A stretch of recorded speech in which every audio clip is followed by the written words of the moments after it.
और लैंगिक जनन में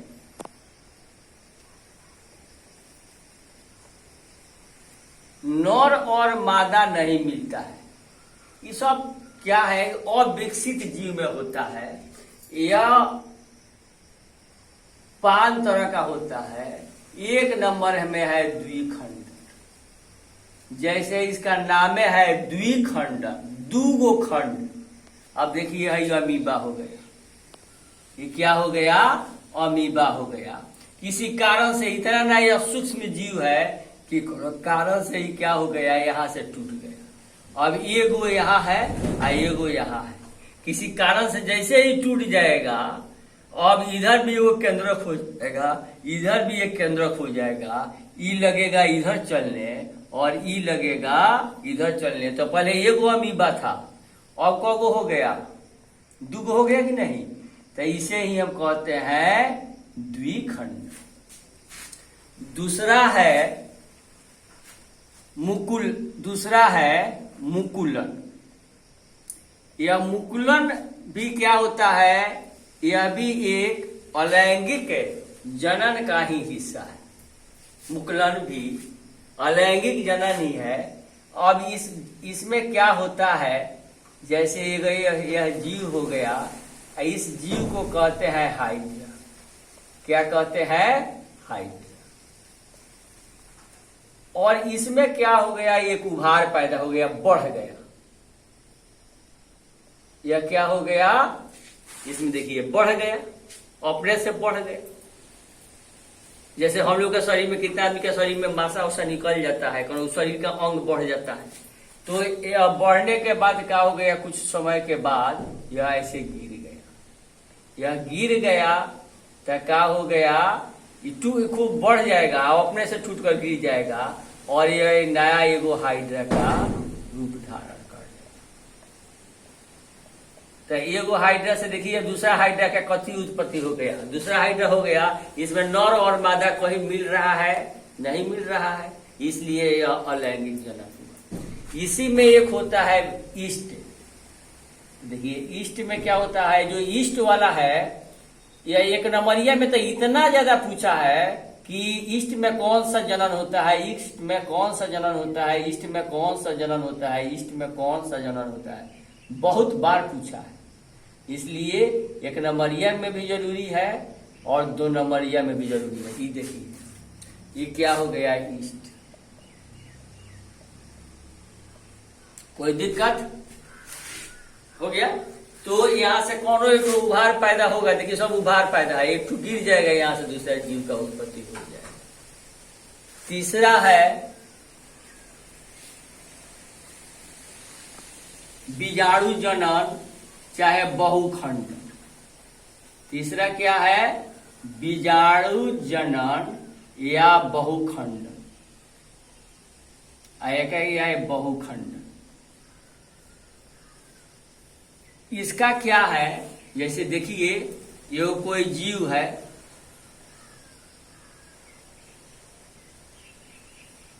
इस जीव से क्या हुआ, एक उभार पैदा लिया है। फिर से देखिए एक तो यह जीव है, इस जीव में क्या हुआ कि इसी में उभार पैदा लिए, उभार पैदा हो गया। इसको कहते हैं पुट्टी। ये क्या कहते हैं, पुट्टी। और इसी में अंग्रेजी में कहते हैं काइस्ट, CYST। इसमें अनेक जीव है। अब ये सब जीव है, छोटा छोटा जीव है। अब एकाएक क्या हो गया, इसमें से ये क्या हो गया, एकाएक अनुकूल परिस्थिति हुआ और यह सब क्या हो गया, बाहर निकल गया और सब दूसरा जीव रूप धारण कर लिया। यह होता है जीवाणु। इसी से हम लोग का शरीर में बहुत बीमारी होता है। एक आदमी क्या किया कि सर्दी हुआ, खांसी हुआ, चाहे कुछ हुआ, वो छींका, उसके बाद से वो दूसरे आदमी के शरीर पर गया, अनुकूल परिस्थिति में उसके अंदर गया, उसी में विकसित हुआ और फिर अनेक जीव की यहाँ उत्पत्ति हो गई। चौथा है पुनर्जनन। चौथा क्या है, पुनर्जनन। पुनर्जनन में क्या है, इसका उदाहरण जीव है, उसका नाम है प्लेनेरिया। उस जीव का नाम क्या है, प्लेनेरिया। यही हो गया प्लेनेरिया का चित्र। अब ये प्लेनेरिया 3 भाग में मान लीजिए कि टूट गया। एगो ऐसे टूट गया, एगो ऐसे टूट गया, और वो निचला ऐसे टूट गया। अब क्या हो गया, कभी क्या हो जाएगा कि इससे भी नए जीव की उत्पत्ति हो गई, इससे भी नए जीव की उत्पत्ति हो गई, और इससे भी नए जीव की उत्पत्ति हो गई। ये टूट गया किसी कारण से 3 गो भाग में, और तीनों भाग में नए जीव की उत्पत्ति हो गई। तो यह क्या है, यही है पुनर्जनन। पुनर्जनन यही है कि इसे 3 गो भाग में टूटा, तीनों भाग से 3 गो जीव हो गया, यह हो गया पुनर्जनन। और 5वां है कायिक जनन। यह पौधा में होता है। जैसे हम लोग आलू रोपते हैं, आलू क्या है, ये ना आलू है, तो आलू में सब जो आँख होता है, तो आलू जान जाइए तना है। आई आँखवा को हम लोग क्या करते हैं, रोपते हैं, तब यह क्या हो जाता है, यह नया पौधा हो जाता है। गन्ना है, आप लोग गन्ना देखिए, गन्ना मान लीजिए कि है,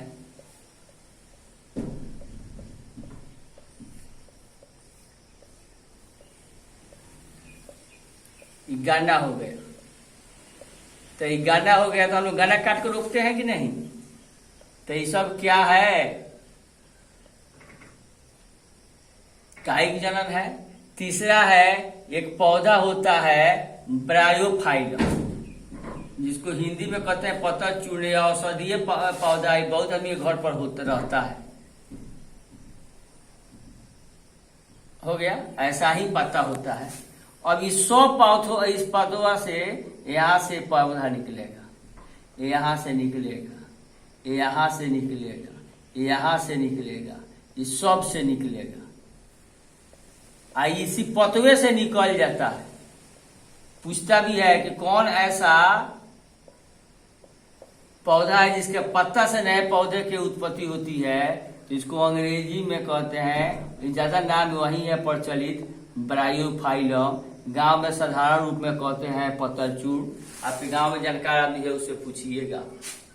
एगो है, जैसे मान लीजिए एगो क्या होता है, आप लोग मान लीजिए कि नींबू का गाछ है। नींबू में लोग क्या करता है, देखिएगा,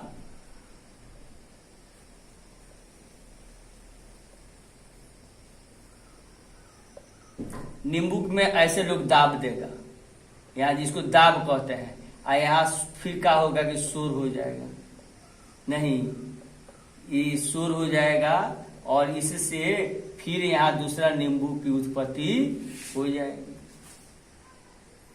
इससे दूसरा नींबू की क्या हो जाएगी, उत्पत्ति हो जाएगी। यहाँ से लोग काट देगा और इसको अलग रोप देगा, तो इसी को कहते हैं दाब। तो यह सब क्या है, यह 4 कायिक जनन का उदाहरण है। सब का यहाँ हम लिखाए हैं, उसके नीचे चित्र खूब सुंदर से बना लीजिएगा।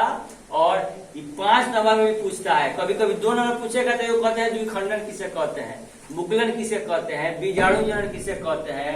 1 नंबर में भी पूछेगा, 1 साल नहीं 3-3 साल पूछा है कि अलैंगिक जनन किसे कहते हैं, किसी 5 का वर्णन करे। तो देखिए हम 5 लिखा दिए, इसको खूब अच्छा से कीजिएगा, तो 5 नंबर में होता है, 1 1.5 पेज 2 पेज हो जाएगा। खूब समझ कर इसको बनाइएगा, बैठा दीजिएगा, तो कभी आपको खूब अच्छा से लिख सकते।